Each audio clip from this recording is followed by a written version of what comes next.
Right now, at this exact moment, 5,000 American troops are evacuating from Iraq, while Iranian forces position advanced missile systems just kilometers from the border. The Pentagon confirms the withdrawal is underway. Tehran claims this represents American retreat under pressure. This is the largest single military redeployment from Iraq since the 2011 withdrawal, happening during the most dangerous U.S.-Iran crisis in 3 decades. Two contradictory narratives. One evacuation. The next 72 hours will determine whether this is strategic repositioning or the beginning of regional war. Let me walk you through exactly what happened, because the timeline reveals strategic calculations that mainstream coverage is completely missing. At 04:30 hours Eastern Time on March 3, 2026, U.S. Central Command issued a terse statement confirming routine force posture adjustments in Iraq involving approximately 5,000 personnel. The statement provided no timeline, no explanation, no strategic context. Within 90 minutes, Iranian state media Fars news agency published detailed claims that American forces were evacuating Al-Assad Air Base in Anbar province and Erbil Air Base in Kurdistan, citing informed sources within Iraqi security forces. By 0800 hours, Reuters confirmed through 3 separate U.S. defense officials speaking on condition of anonymity that the withdrawal is indeed underway, with the first transport aircraft departing Al-Assad at approximately 0600 hours local Iraqi time. The officials characterized the move as protective repositioning in response to specific intelligence regarding imminent threats to U.S. forces. At 09:45 hours, Iran's Revolutionary Guard Corps issued their own statement through Tasnim news agency, claiming credit for forcing American withdrawal through what they termed strategic pressure and demonstrated capability.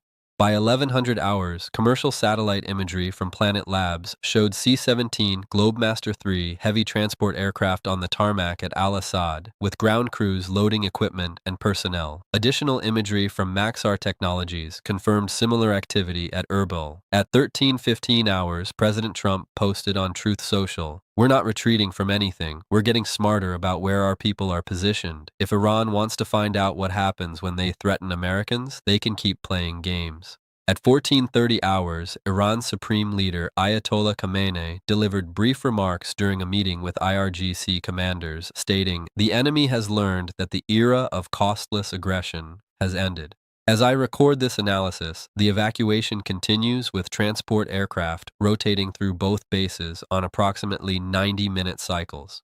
To understand the military significance of what's happening, you need to understand what these 5,000 troops represent and what capabilities the United States is removing from Iraq. The troop presence in Iraq has fluctuated significantly since the 2003 invasion, but the current deployment represents the remnants of the advisory mission established after ISIS territorial defeat in 2017. These forces are not frontline combat troops in the traditional sense. They're primarily Special Operations Forces advisors, intelligence personnel, logistics specialists, and air defense crews. Approximately 2,000 of these troops are stationed at Al-Assad Air Base in western Anbar province, roughly 100 kilometers from the Syrian border and 320 kilometers from the Iranian border. Al-Assad houses sophisticated intelligence collection equipment, monitoring Iranian military communications and tracking weapons shipments into Syria. The base also hosts MQ-9 Reaper drones conducting reconnaissance missions across western Iraq and eastern Syria. The facility has Patriot missile batteries providing air defense coverage for the base itself and creating a defensive umbrella extending approximately 160 kilometers. Another 1,500 troops are stationed at Erbil Air Base in Iraqi Kurdistan, approximately 80 kilometers from the Iranian border. Erbil serves as the primary hub for U.S. special operations in northern Iraq and Syria, with Delta Force and SEAL team operators rotating through the facility for missions targeting remaining ISIS cells and Iranian-backed militia commanders. The base also houses signals intelligence equipment monitoring Iranian Revolutionary Guard Corps Quds Force communications.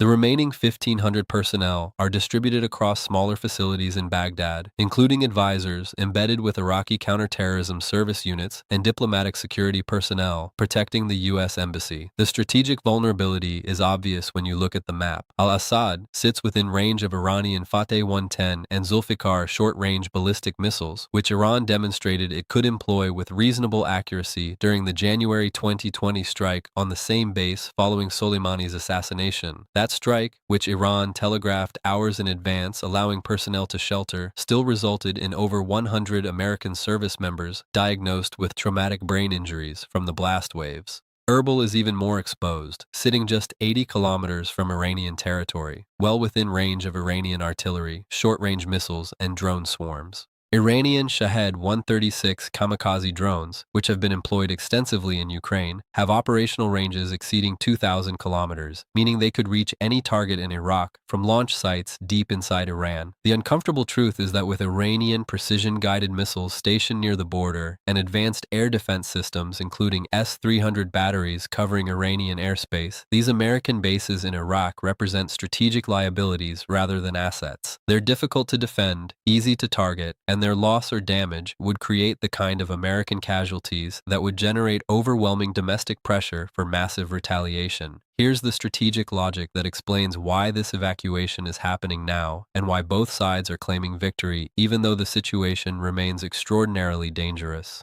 From the American perspective, this represents adaptation to changed strategic reality. When the United States maintained bases in Iraq with minimal threat during the ISIS campaign, those facilities served clear purpose. They enabled rapid response to terrorist threats, provided intelligence collection platforms, and demonstrated commitment to regional allies. But Iran's military capabilities have evolved dramatically since 2017. The Fateh 110 missiles that Iran employed against al-Assad in 2020 achieved single-digit meter accuracy, a quantum leap from the crude Scud variants Iran relied on during previous decades. Iran has since introduced the Khaybar-Shekan missile with improved guidance systems and the Fatah hypersonic missile that Iranian officials claim can evade all existing missile defense systems. Whether those claims prove accurate in actual combat remains uncertain, but the fact remains that Iran possesses the capability to strike American bases in Iraq with precision-guided weapons that would cause mass casualties. The United States faces a strategic calculation that military planners call the vulnerability paradox. American forces in Iraq theoretically provide deterrence through presence, but that deterrence only functions if the forces can actually survive an Iranian first strike and respond effectively. If Iranian missiles could destroy the bases and kill hundreds or thousands of Americans in the opening hours of conflict, then the bases don't deter war. They create tripwire that makes war inevitable once triggered because Washington would face insurmountable domestic pressure to respond massively to such casualties. According to Dr. Jennifer Kavanagh, Director of Military Analysis at Defense Priorities, in analysis published this morning, forward-deployed forces only provide deterrence when they're survivable. If they're sitting targets that guarantee mass casualties in any conflict scenario, they transform from deterrent into liability that constrains American strategic flexibility. The Trump administration appears to have concluded that removing forces from the most exposed positions reduces Iranian ability to inflict catastrophic losses in any conflict's opening phase, which paradoxically might reduce Iranian incentive to strike first, since they can't achieve decisive advantage through surprise attack. From Iran's perspective, the American withdrawal represents validation of their military modernization strategy and proof that pressure campaigns can succeed in forcing American repositioning. Iranian strategic thinking emphasizes that direct military confrontation with the United States remains unwinnable through conventional means, so Tehran's approach focuses on imposing unacceptable costs that make American presence unsustainable. The January 2020 missile strike on al-Assad, despite being telegraphed to minimize casualties, demonstrated that Iran could hit American bases with precision. The attack crossed a psychological threshold. It showed that Iran was willing to directly strike American military forces rather than limiting retaliation to proxy attacks that provided plausible deniability. Iranian military doctrine, heavily influenced by experience during the 8-year war with Iraq in the 1980s, emphasizes that survival and strategic patience ultimately defeat superior adversaries. Supreme Leader Khamenei has consistently articulated the strategic resistance framework, arguing that Iran must make American presence so costly and dangerous that Washington eventually concludes the game isn't worth the candle. The current evacuation allows Iranian hardliners to claim their strategy is working. American forces are withdrawing, not because Washington chose to leave, but because Tehran made staying too dangerous. This narrative matters enormously for Iranian domestic politics, where the Revolutionary Guard Corps has invested tremendous resources and prestige in the missile program. Being able to point to American withdrawal as direct result of Iranian military capability justifies the economic sacrifices required to fund weapons programs despite crushing sanctions. But here's what makes this situation extraordinarily dangerous, despite the surface logic of both sides' positions. Russian President Vladimir Putin weighed in during remarks to defense officials in Moscow at 1600 hours Moscow time, stating that the United States appears to be recognizing that unilateral military presence far from American borders has become untenable. Putin's interest is obvious. Anything that reduces American force projection in the Middle East frees up attention and resources that might otherwise complicate Russian operations in Ukraine or limit Russian influence in Syria. China's foreign ministry spokesman, in daily briefing remarks at 1100 hours Beijing time, called for all parties to exercise restraint and pursue diplomatic solutions to regional tensions, which is diplomatic code for "we'd prefer you not start a major war that disrupts oil supplies and global markets right when we're dealing with economic challenges."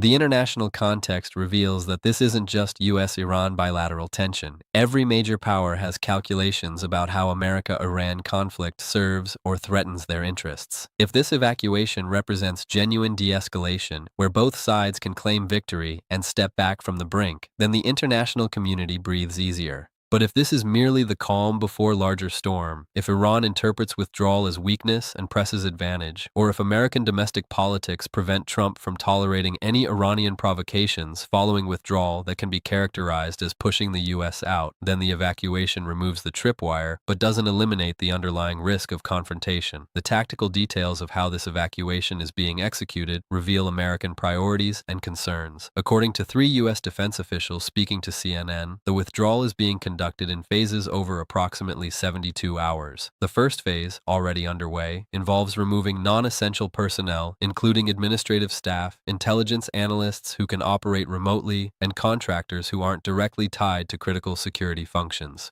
The second phase, scheduled to begin within 24 hours, will remove most remaining personnel except for small security detachments that will remain until the final phase. The final phase, expected in approximately 60 hours, will remove remaining security forces and destroy or remove sensitive equipment that cannot be left behind. The phased approach allows the United States to maintain some presence and capability throughout the process rather than creating a security vacuum that Iranian-backed militias might exploit. But the timeline also reveals urgency. 72 hours represents compressed schedule, suggesting intelligence indicates the threat window is narrow. U.S. Central Command has repositioned the USS Theodore Roosevelt Carrier Strike Group to the North Arabian Sea, approximately 600 kilometers from the Iranian coast, close enough to provide air cover if the evacuation comes under attack, but far enough to avoid unnecessary provocation. The carrier group includes not just the Theodore Roosevelt itself with its approximately 65 aircraft, but also the guided missile cruisers USS Lake Champlain and USS Mobile Bay, both equipped with Aegis combat systems capable of tracking and engaging ballistic missiles. The destroyers USS Spruance, USS Fitzgerald, USS Paul Hamilton, and USS John McCain provide additional air defense and strike capability. This is overwhelming firepower positioned specifically to ensure the evacuation proceeds without Iranian interference.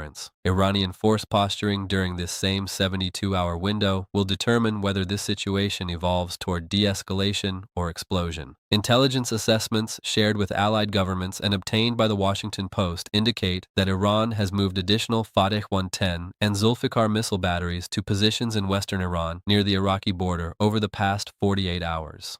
These movements could represent either defensive positioning to deter American strikes during the withdrawal, or offensive preparation to strike retreating American forces or to target remaining U.S. facilities once the main evacuation is complete. Iranian Revolutionary Guard Corps naval forces have increased activity in the Persian Gulf, with speedboat patrols from bases at Bandar Abbas becoming more frequent according to maritime tracking data. The IRGC Navy operates approximately 150 speedboats armed with machine guns, rocket-propelled grenades, and anti-ship missiles, organized in swarming tactics designed to overwhelm larger warships through quantity rather than quality. While these speedboats pose minimal threat to an American carrier strike group in open water, they can threaten commercial shipping in the confined waters of the Strait of Hormuz. Iran has also elevated readiness status for its Shahed 129 and Mohajer 6 reconnaissance drones, which have been conducting increased surveillance flights over the Persian Gulf and approaches to the Strait, according to analysis of flight tracking data. These moves could be routine defensive measures, or they could be preparations for follow-on actions once American forces complete withdrawal. The Iraqi government's response reveals the complex position of regional states caught between American and Iranian spheres of influence. Iraqi Prime Minister Mohammed Shia al-Sudani issued a statement at 1200 hours Baghdad time, characterizing the American withdrawal as conducted in consultation with the Iraqi government as part of ongoing discussions about the future of international coalition presence in Iraq.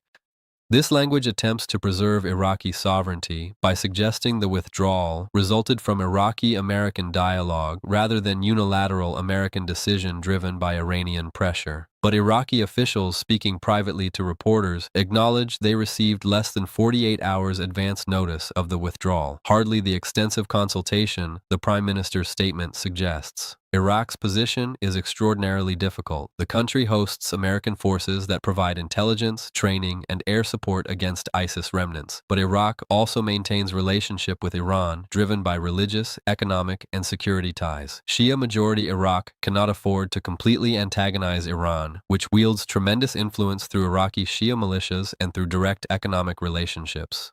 But Iraq also cannot afford complete American departure, which would leave the country vulnerable to ISIS resurgence and would eliminate the counterweight to Iranian dominance. Iraqi Kurdish authorities in Erbil, whose forces will lose American advisory support and air cover with the evacuation, expressed private concern to U.S. officials about their ability to defend against Iranian-backed militias without American presence, according to reporting from Kurdistan 24. Let me explain what the next three scenarios look like and what probability I assign to each based on current information and historical precedent. I want to be clear that these probabilities represent analytical assessment, not prophecy, and the situation remains fluid with new information potentially changing calculations hour by hour. Scenario 1. Manage de-escalation with face-saving narratives. Probability 35%.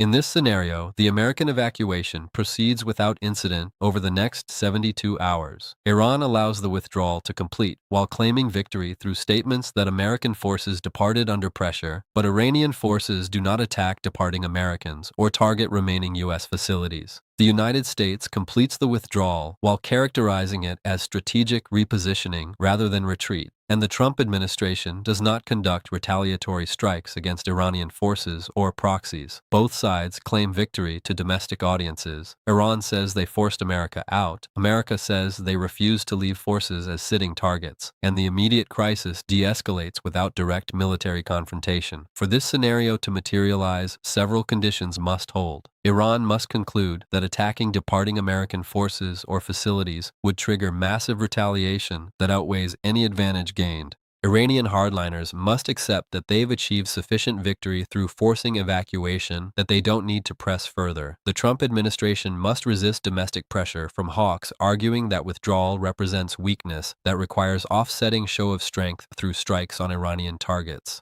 Iraqi militias aligned with Iran must receive orders from Tehran to stand down rather than independently attacking American forces during vulnerable withdrawal phase. International pressure from Russia, China, and European nations must successfully encourage both sides to avoid escalation. This scenario represents plurality probability because both sides have rational incentives to accept this outcome. Iran gets propaganda victory without risking massive retaliation. America removes vulnerable forces without suffering casualties that would require escalation. The challenge is that neither side fully controls all actors and events. Militia commanders might strike independently, accidents could occur, misunderstandings could escalate beyond either side's intentions. Scenario 2. Limited escalation through proxy attacks or symbolic strikes. Probability 45%. In this scenario, the American evacuation proceeds, but Iranian-backed militias in Iraq conduct attacks on American positions during the withdrawal, or Iran conducts symbolic missile or drone strikes on evacuated facilities after American personnel depart. These attacks are calibrated to demonstrate Iranian capability and resolve while avoiding mass American casualties that would necessitate major retaliation. American forces might suffer limited casualties, several killed or wounded rather than dozens or hundreds, from militia rocket attacks attacks on bases during evacuation. Or Iranian missiles might strike Al-Assad or Erbil after American evacuation is complete, destroying facilities but killing few or no Americans. The Trump administration responds with limited strikes on Iranian-backed militia positions in Iraq or Syria, or conducts cyber attacks against Iranian military systems, or increases sanctions, but does not conduct direct strikes on Iranian territory. The situation involves military action and casualties, but remains below threshold that triggers all-out war. Both sides demonstrate they won't back down while avoiding catastrophic escalation. This scenario has highest probability because it allows both sides to show strength to domestic audiences while maintaining some control over escalation. Iran demonstrates that American withdrawal doesn't equal Iranian surrender by conducting attacks, but calibrates those attacks to avoid triggering overwhelming retaliation. America responds to attacks to avoid appearing weak, but calibrates responses to avoid triggering Iranian escalation that might threaten American regional allies or interests. The historical precedent is the series of tit-for-tat exchanges between the United States and Iran from 2019 through 2020, tanker seizures, drone shoot-downs, limited strikes on each other's positions and proxies that involved military action and escalation risk while stopping short of full-scale war. The danger in this scenario is that controlled escalation can spin out of control through accidents, misunderstandings, or actions by actors neither Washington nor Tehran fully controls. If American casualties exceed what Trump administration can tolerate politically, or if Iranian strikes cause collateral damage that kills Iraqi civilians and generates Iraqi government demands for retaliation, the limited escalation scenario can rapidly transition to Scenario 3. Scenario 3. Major escalation through mass casualty event or miscalculation. Probability 20%. In this scenario, something goes catastrophically wrong during the 72-hour withdrawal window. Iranian missiles or militia attacks kill dozens or hundreds of American service members during the evacuation. Or American defensive actions kill large numbers of Iranian personnel or Iraqi civilians. Or a complete accident such as aircraft crash or friendly fire incident is misinterpreted as deliberate attack. The event creates casualties and circumstances that neither side can politically tolerate without major retaliation. If Iranian actions kill 50 or 100 Americans during the withdrawal, the Trump administration would face overwhelming domestic pressure for massive retaliation against Iranian territory, strikes on missile bases, naval facilities, possibly even command and control centers in Tehran. If American defensive strikes during evacuation kill large numbers of Iraqi civilians, or if an accident is misinterpreted as American aggression, Iraqi government might demand American departure from remaining positions and sever security cooperation. If Iran interprets American defensive actions as unprovoked aggression, or if Iranian hardliners successfully argue that limited American retaliation requires Iranian escalation to maintain credibility, Tehran might launch larger-scale missile strikes against American regional bases, against Israeli targets to expand the conflict, or against Gulf shipping to threaten global oil supplies. This scenario rapidly spirals toward regional war involving not just United States and Iran, but potentially Israel, Saudi Arabia, and other Gulf states.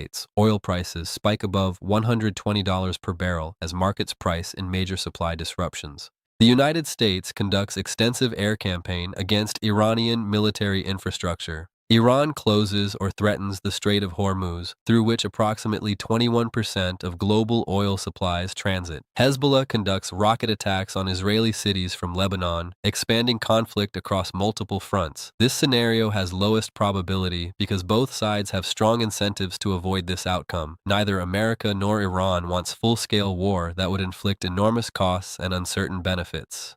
But the 20% probability is not trivial.